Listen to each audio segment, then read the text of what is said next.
வணக்கம். நீங்கள் இணைந்திருப்பது நியூஸ் டெஸ்டின் காலை நேர பிரதான செய்திகளோடு. விரிவான செய்திகளுக்கு செல்லும் முன்னர் முதலில் இன்றைய தலைப்புச் செய்திகள்.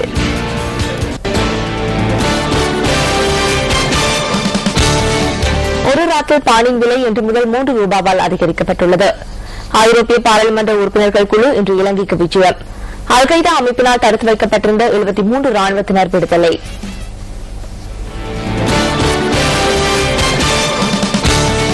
தொடர்பான உள்நாட்டுச் செய்திகள். ஐரோப்பிய பாராளுமன்ற உறுப்பினர்கள் குழு ஒன்று இன்று இலங்கைக்கு விஜயம் மேற்கொள்ள உள்ளது. இந்த குழுவில் 3 பாராளுமன்ற உறுப்பினர்கள் இடம்பெற உள்ளதாக வெளிவிவகார அமைச்சின் செயலாளர் கருணாதிலக அமுனுகம தெரிவித்துள்ளார்.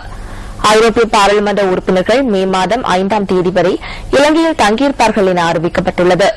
இலங்கையுடன் நல்லுறவை வலுப்படுத்தல் மற்றும் நாட்டின் தற்போதைய நிலைமை தொடர்பில் ஆராயும் வகையில் ஐரோப்பிய பாராளுமன்ற உறுப்பினர்கள் குழு இலங்கைக்கு விஜயம் செய்கின்றது. ஐரோப்பிய பாராளுமன்ற உறுப்பினர்கள் குழு நாட்டில் தங்கியிருக்கும் காலப்பகுதியில் வெளிவிவகார அமைச்சர் பேராசிரியர் GL பீரிஸ், சபாநாயகர் சமர் ராஜபக்ச, பொருளாதார அபிவிருத்தி அமைச்சர் பசில் ராஜபக்ச ஆகியோரை சந்தித்து பேச்சுவார்த்தை நடத்தவுள்ளதாக வெளிவிவகார அமைச்சின் செயலாளர் கருணாதிலக அமுனுகம குறிப்பிட்டார்.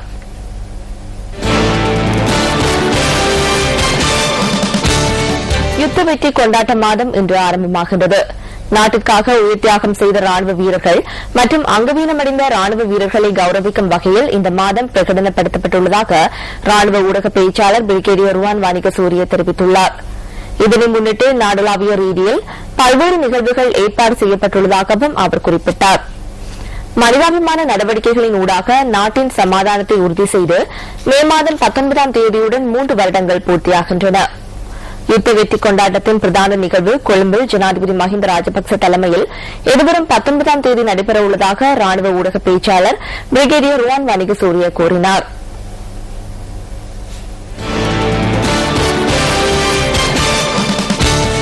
மட்டக்களப்பு கோரளைப்பட்டு மேற்கு வீராட்சி மடு பிரதேசத்தில் மின்னல் தாக்கி ஒருவர் உயிரிழந்துள்ளதுடன் மேலும் ஒருவர் காயமடைந்துள்ளார். இந்த மின்னல் தாக்கம் நேற்று மாலை ஏற்பட்டதாக இடர் முகாமைத்துவ மத்திய நிலையத்தின் ஊடக நடவடிக்கை தொடர்பான பிரதிபலிப்பாளர் சரத்லால் குமார் தெரிவித்தார். இதேவேளை இந்த மாதத்தின் இதுவரையான காலப்பகுதியில் மாத்திரம் மின்னல் தாக்கத்திற்கு இலக்காகி 17 பேர் உயிரிழந்துள்ளதாகவும் அவர் கூறினார்.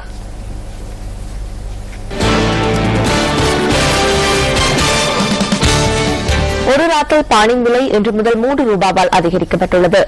கோதுமை மாவின் விலை அதிகரிக்கப்பட்டமையினால் பானின் விலை அதிகரிக்கப்பட வேண்டிய நிலை ஏற்பட்டதாக அகில இலங்கை பேக்கரி உரிமையாளர்கள் சங்கம் தெரிவித்துள்ளது. ₹80 முதல் ₹90 வரை காணப்பட்ட கோதுமை மாவின் விலை ₹8.50 அதிகரிக்கப்பட்டிருந்தது. உலக சந்தையில் மாவின் விலை உயர்வடையாத பட்சத்திலும் அமெரிக்க டாலரின் பெறுமதியுடன் ஒப்பிடுகையில் ரூபாவின் பெறுமதி குறைவடைந்தமை மற்றும் பிப்ரவரி மாதத்தில் மேற்கொள்ளப்பட்ட எரிபொருள் விலை உயர்வு, போக்குவரத்து மற்றும் மின்சார கட்டண அதிகரிப்பு போன்றமை இதற்கான காரணம் என செரண்டிப் நிறுவனம் தெரிவிக்கின்றது. மாவின் விலை அதிகரிக்கப்பட்டுள்ள நிலையில் ஒரு ராத்தல் பானின் உற்பத்தி விலை அதிகரித்தமையே இந்த விலை உயர்வுக்கான காரணம் என அகில இலங்கை பேக்கரி உரிமையாளர்கள் சங்கம் சுட்டிக்காட்டுகின்றது.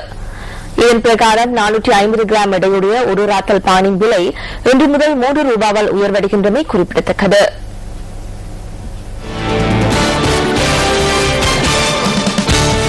தனியார் பஸ் ஊழியர்களை காப்புறுதி திட்டத்திற்குள் உள்வாங்குவதற்கும் அவர்களுக்கு ஊழியர் சேமலாப நிதிய கொடுப்பனவை பெற்றுக் கொடுப்பதற்கும் தேசிய போக்குவரத்து ஆணைக்குழு தீர்மானித்துள்ளது.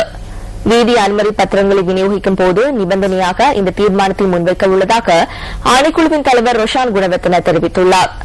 அடுத்த மாதம் 31ஆம் தேதி முதல் புதிய திட்டத்தை செயற்படுத்த எண்ணியுள்ளதாகவும் அவர் கூறியுள்ளார். தேசிய போக்குவரத்து ஆணைக்குழுவின் இந்த தீர்மானம் தொடர்பாக தனியார் பஸ் உரிமையாளர் சங்கங்கள் மாறுபட்ட கருத்துக்களை வெளியிட்டுள்ளன. தனியார் பஸ் ஊழியர்களை காப்புறுதி செய்யும் திட்டத்தை வரவேற்பதாக அகில இலங்கை தனியார் பஸ் உரிமையாளர்களின் சம்மேளனம் அறிவித்துள்ளது. இந்த திட்டத்தை செயற்படுத்துவதற்கு தமது சங்கம் முழுமையான ஒத்துழைப்பு வழங்கும் என அதன் செயலாளர் அஞ்சன பிரியஞ்சித் கூறியுள்ளார். எவ்வாறாயினும் இலங்கை தனியார் பஸ் உரிமையாளர் சங்கம் உத்தேச திட்டத்தை நிராகரித்துள்ளது.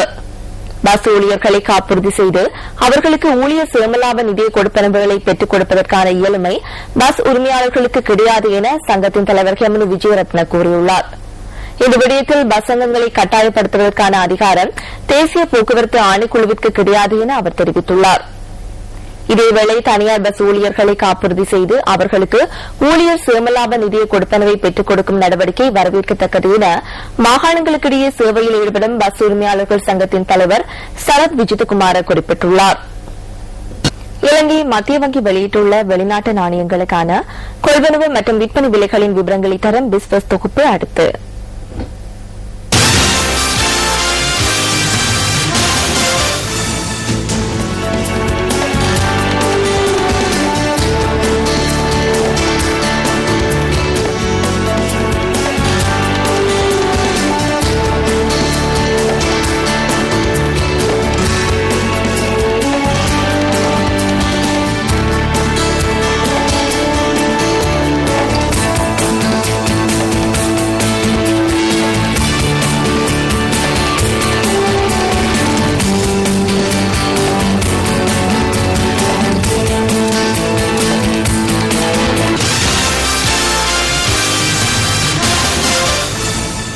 அடுத்து வரும் டிஸ்கவர் ஸ்ரீலங்கா தொகுப்புடன் நமது காலை நேர பிரதான செய்திகள் நிறைவு பெறுகின்றன.